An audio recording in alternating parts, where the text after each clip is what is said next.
Right, what's next? What law's next? Law of cause and effect.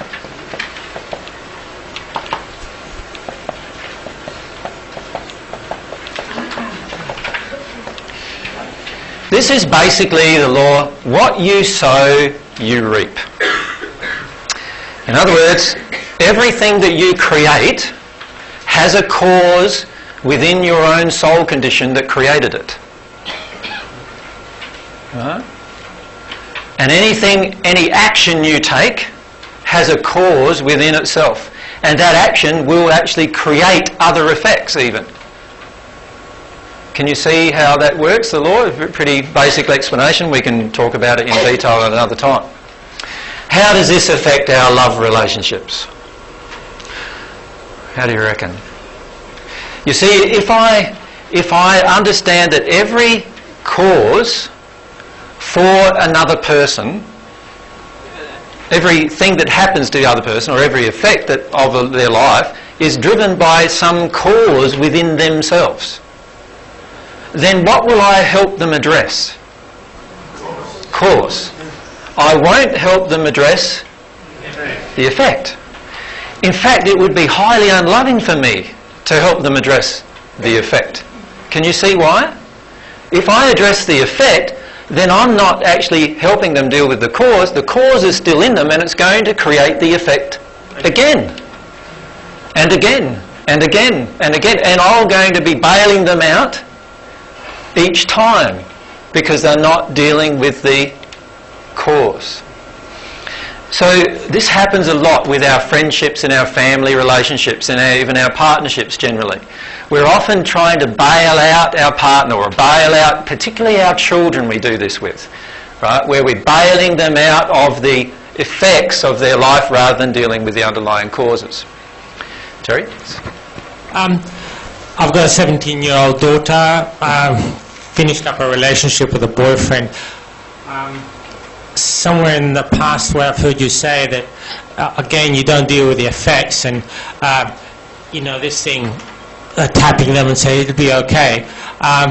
When you've got a daughter and she's boarding her head off, is it okay? What I automatically did is, naturally she's crying, you say it'll be alright, and then you start dealing with the cause, but you know what I mean? Or because otherwise, I don't know how I can just withdraw and say, no, well, you cry over there and then I'll deal with the cause when you're ready, sort of thing. You know what I mean? Yes. I love my daughter.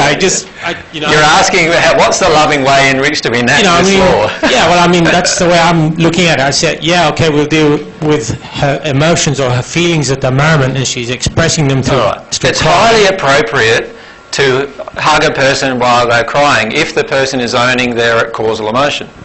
It's highly inappropriate to hug a person while they're crying, while they're projecting an emotion of self-denial or self-deception upon you. So what are you feeling from them? Are they actually owning the emotion? And this is where you need to be sensitive to your own feelings. Does that make sense? Are they actually owning their emotions or they're actually denying an emotion? Now, if you're owning your emotions or denying your emotions, obviously it's going to be very difficult if you're denying your emotions, to actually understand whether they're denying their emotions or not. And this is why it's so important to actually work through your own emotional issues first when you're helping others. However, in the example you gave, so your daughter's crying about her boyfriend and the breakup. Is that the causal emotion? No. Okay. No. Right? It's not the causal emotion. Why isn't it the causal emotion?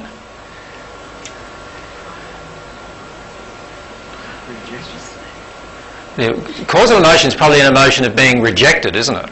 Or something like that. If she had a good sense of self-worth, she would be enabling her boyfriend's desire to go off with somebody else. Would she not? So therefore, she is actually crying about something, but she's not connecting with the causal emotion. So let her cry, let her cry, let her cry. How long she wants to cry. She might want to cry for 2 days, so let her cry for 2 days and give her the hug she needs, whatever. But also say at some point, actually, what you're crying about isn't the real problem. And I'd be happy to talk to you about the real problem when you're ready. Right?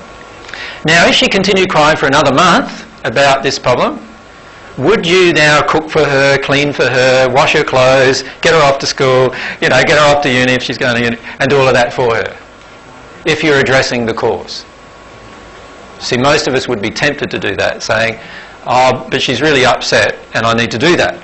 I would not do that. What I would say to her is, actually, you're not addressing the cause, and I'm not going to help you address the effect. I'm perfectly happy for you to address the effect yourself, if that's what you want. I'm not going to make changes to my life to help you address the effect, because it's totally out of harmony with love of myself. I can only love myself in this situation if I help you address the cause. Right? And so I do that with my daughter.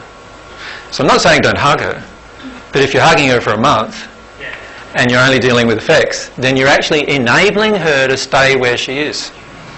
And this happens all the time, Like, how many times have one of you had a friend who has been maybe abused by their husband or wife or, whatever constantly, and yet, they stay in that situation for years, and you're the one who they call on every time a big blow-up occurs. Right? That's very damaging for them, for you to support that all the time, because they're not addressing the cause. They don't want to address the cause. The cause is their lack of self-love. That's the cause. They need to look at that cause. And if you help them address the effect, you're not helping them address the cause. Very damaging to them. Like, all of man's laws are mostly about effects, aren't they? We get this like law Bibles, no lawyer has ever read them, because they only read them by case history or whatever to apply to a case. No one really knows what the whole lot of them say, because they're made by a group of people, like a large group of people. But there's literally like rows and rows and rows of taxation law, law, common law, and all these different laws. There's, your country, my country, has this group of laws. I've got no idea of what they are. None whatsoever. And I don't feel that many of you would know either what they are, right? And so, what are those laws mostly created to do? They're mostly created to deal with the effect. So they are totally useless. Understand, from God's point of view, anything that deals with an effect is totally useless. They charge a lot of money. Yeah, but it's still totally useless. Can you go through a causal effect not knowing it? Can you go through your causal emotion without knowing it, actually, unconsciously in a way? You can sort of process many emotions without really understanding that you just processed an emotion. The key is, when you process causal emotions, your life changes automatically without you having to try to do anything different. Does that make sense? Yeah. So that's often what happens. You feel the need to change your life, and you do it, but it's not something you have to write down and say, it's not like affirmations, I must lose weight, I must lose weight, that kind of thing is not dealing with the cause, it's dealing with an effect. An affirmation doesn't address causal issues. But when you allow yourself to deal with causes, sometimes the cause will be dealt with and you didn't even realise it was dealt with, and now your actions have changed. And you don't really know why, but it's great when it has. And that's fine. Yeah. You will at some point in your own soul development know what's actually happened in each case.